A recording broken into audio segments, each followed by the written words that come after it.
안녕하세요. 배드프로 박대성입니다. 이번 시간에도 청주에 계신 숨은 고수 트랙맨과 골핑 머신을 기반으로 레슨하는 김태현 프로님과 콜라보 레슨을 준비했습니다. 레슨 주제는 여러분들의 골프에 대한 고정관념을 깨는 시간입니다. 오늘은 임팩트에 관련된 여러분들의 고정관념, 잘못된 생각들을 깨부수는 그런 시간을 가져보도록 하겠습니다. 자, 첫 번째, 임팩트 포지션은 어드레스로 돌아오는 거다 라고 생각하는 분들이 굉장히 많습니다. 고정관념이기도 하고요, 잘못된 생각이기도 하죠. 가장 큰 잘못된 고정관념 중에 하나인 것 같아요. 그쵸. 제가 생각할 때는 어드레스로 다시 돌아오려면 어떻게 해야 돼요? 이렇게 손목이 꺾이거나 몸에 회전이 만들어지지 않아서 번쩍 일어나야 되거나 뭐 이런 잡다한 잘못된 동작들이 생깁니다. 네. 임팩트는 어드레스랑 달라요. 어드레스는 공을 치기 위한 준비 자세고요. 임팩트 포지션은 어드레스와 다르죠. 임팩트 포지션은 세 가지 규칙이 있습니다. 첫 번째는 왼발에 체중이 실리고요. 그 다음에 골반의 회전, 그리고 클럽 헤드보다 손이 앞서 맞는 게 임팩트의 세 가지 규칙이에요. 그렇죠. 네. 어드레스와 거기서 또 하나 제가 추가를 간단히 하자면 왼쪽 어깨를 잡으려고 하지 마시고요. 왼쪽 어깨가 생각하시는 것보다 많이 열리고 우측 어깨가 공 쪽을 향하게.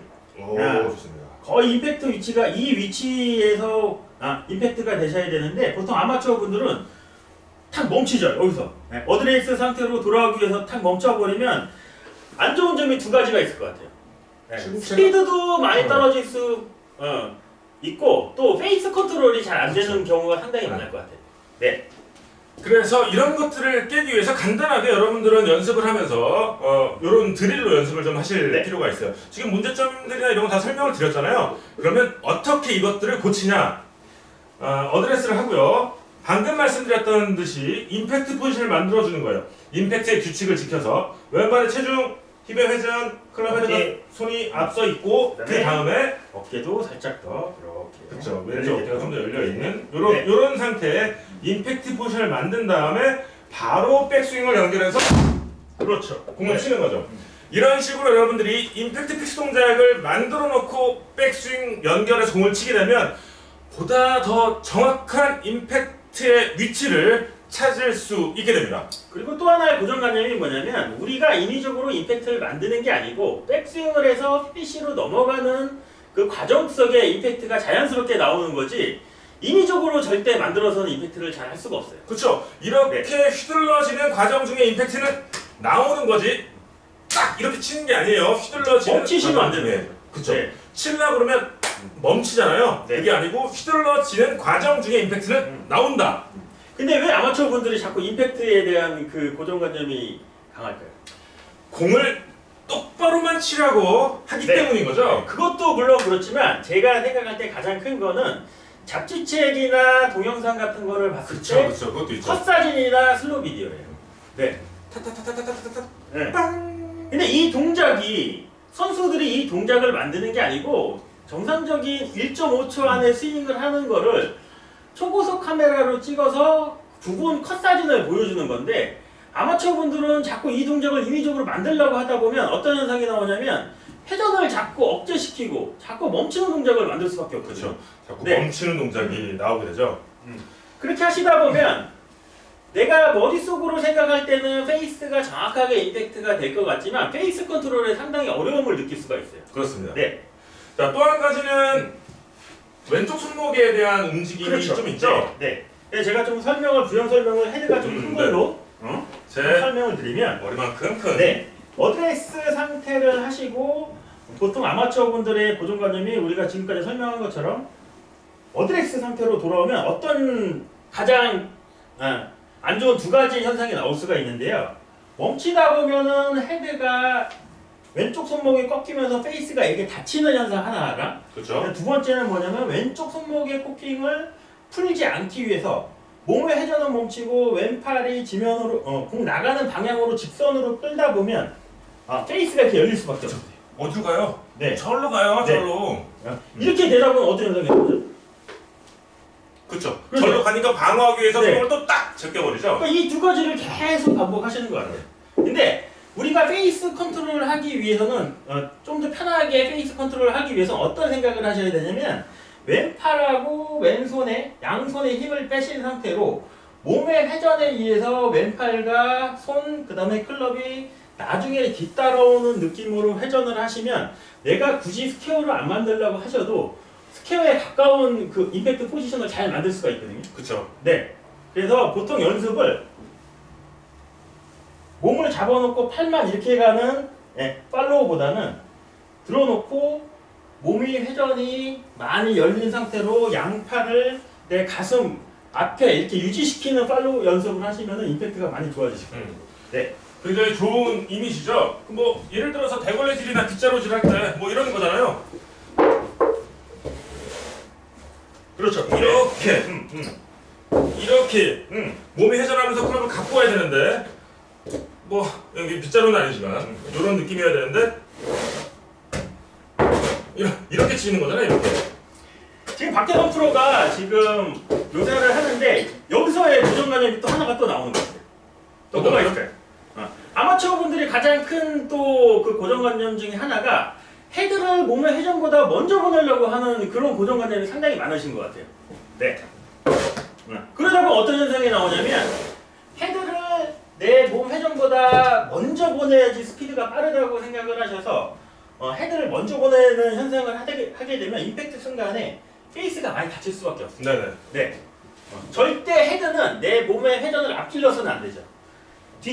맨 뒤에 있는 헤드는 내 몸의 회전에 의해서 끌려와 임팩트가 되고 자연스럽게 팔로우까지 넘어가셔야지 좋은 스윙을 하실 수가 있는데 헤드를 빨리 보내야지 스피드가 난다고 자꾸 착각을 하시는 것 같아요.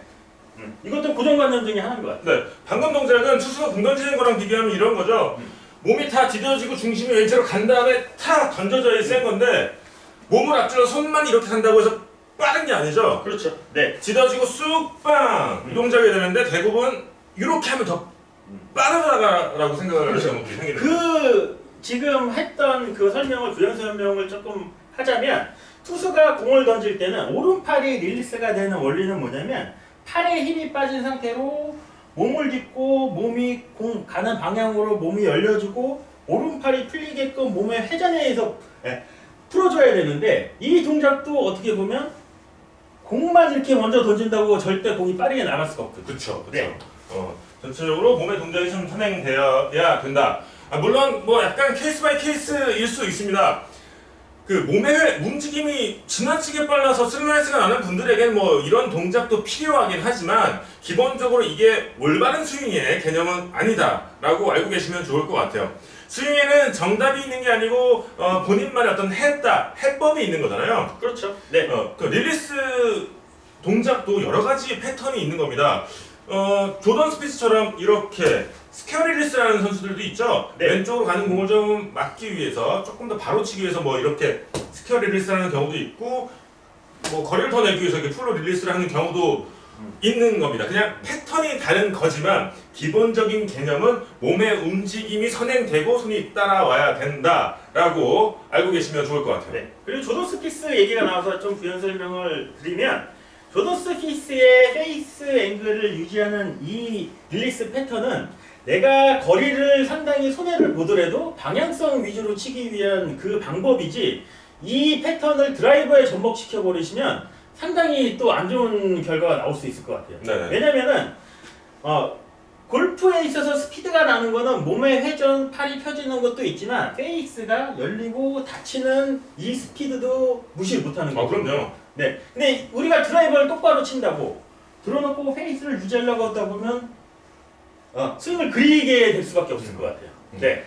클럽 페이스가 열리는 아침에 스피드도 있지만 또 저희가 계속 이렇게 둘이서 주거니 받거니 레슨을 하다 보니까 레슨이 굉장히 길어지는데 클럽 페이스가 열리고 닫힘의 스피드도 있지만 비슷한 거로 드라이버를 칠 때 스윗 스팟에 맞는 거랑 바깥쪽에 맞았을 때의 스윙 스피드 차이도 있죠. 그럼요. 100마일의 스피드로 공을 휘두른다고 쳤을 때 스윗 스팟에서는 뭐 100마일이겠지만 안쪽에 맞게 되면 스윙 스피드가 감속이 되고요. 바깥쪽에 맞으면 최대 2마일 이상 스피드가 더 증가되기도 합니다. 저희 이런 식으로 얘기하다 보면 이거 뭐 한 1박 2일은 해야 될 것 같은데 아 이것도 고정관념 또 하나 생각나는 게 하나 있는데. 자꾸 생각나면 자꾸 컨텐츠가 길어집니다. 네. 하나만 더 해주시죠. 네. 일단 드라이버를 치실 때 가장 또 이제 생각하셔야 될 부분이 뭐냐면 티를 꽂아 놓으시고 티를 꽂고 보통 아마추어 분들은 꽂은 상태에서 클럽을 바닥에 놨을 때 페이스 센터에 이렇게 맞추려고 하는 경향이 상당히 많으시죠. 그렇죠. 근데 생각을 잘 해보시면 드라이버 같은 경우는 공중 위에 떠 있는 공을 치는 거잖아요. 그럼 이 상태에서 맞는 게 아니고 헤드가 지면에서 이렇게 들린 상태로 맞을 수밖에 없겠죠. 네. 근데 여기서 바닥에 센터에 이렇게 잘 놓으시면 헤드가 들리면서 맞으면 안쪽에 맞으실 수밖에 없어요. 그렇죠. 그러니까 이거를 조금 더 스위스팟에 맞추기 위해서는 바닥에 놨을 때 센터가 아니고 오히려 토우 쪽에 조금 더 가깝게 치우치게 정렬을 하셔야지 임팩트 순간에 스퀘어가 훨씬 더 잘 유지가 되십니다. 네, 여러분 다시 한번 잘 보세요. 여기 스위스팟 정 가운데 이렇게 셋업을 했습니다. 지면에 대놓고요. 근데 임팩트가 될 때는 클럽 헤드가 올라오면서 맞게 되죠. 제가 이 상태로 클럽 헤드를 그대로 들면 이렇게 어디 맞아요? 안쪽에 맞게 되죠. 안쪽에 맞게 되죠. 안쪽에 맞게 되면 어떤 현상이 나오냐면 페이스 면이 평면이고 약간 굴곡이 져 있기 때문에 안쪽에 맞으면 자연스럽게 슬라이스가 날 수밖에 없어요. 네. 네, 그래서 조금 더 드로우를 선호한다든지 원하시면 오히려 약간 더 요렇게. 바깥쪽에 토우보다 더 바깥쪽에 이렇게 한다고 하더라도 맞는 순간은 헤드가 이렇게 그대로 들면 거의 약간 바깥쪽에 이렇게 맞게 되죠. 그래도 그리고 거의 아까 박대성 프로님이 설명한 것처럼 스피드도 조금 더 늘릴 수도 있고 그렇죠. 슬라이스도 조금 더 방지를 할 수가 있고. 네. 네. 자, 이렇게 클럽 헤드를 든 상태로 스위스팟을 맞춰놓고요. 이 상태에서 헤드를 그대로 내리면 토우 쪽에 이렇게 셋업이 되죠. 자, 이런 식으로 셋업을 했을 때 클럽 헤드를 움직이게 되면 더 정타를 맞출 수가 있습니다. 네. 뭐 이런 식으로 하다 보면 뭐 한도 끝도 없을 것 같은데 오늘은 일단 임팩트에 관련된 고정관념을 깨는 시간을 가져봤습니다. 이 안에서 좀 궁금한 게 있거나 조금 더 나는 이런 생각을 갖고 있다라는 분들은 댓글을 통해서 질문해 주시면 답변해드리고 또 관련된 영상 업로드하도록 하겠습니다. 그리고 또 궁금한 점 있거나 하신 부분에 대해서는 댓글을 주시면 저희가 또 거기에 대한 또 설명을 부연 설명을 좀 해드리면 더 좋을 것 같습니다. 네. 자, 저희는 다음 시간에 또 찾아뵙도록 하겠습니다.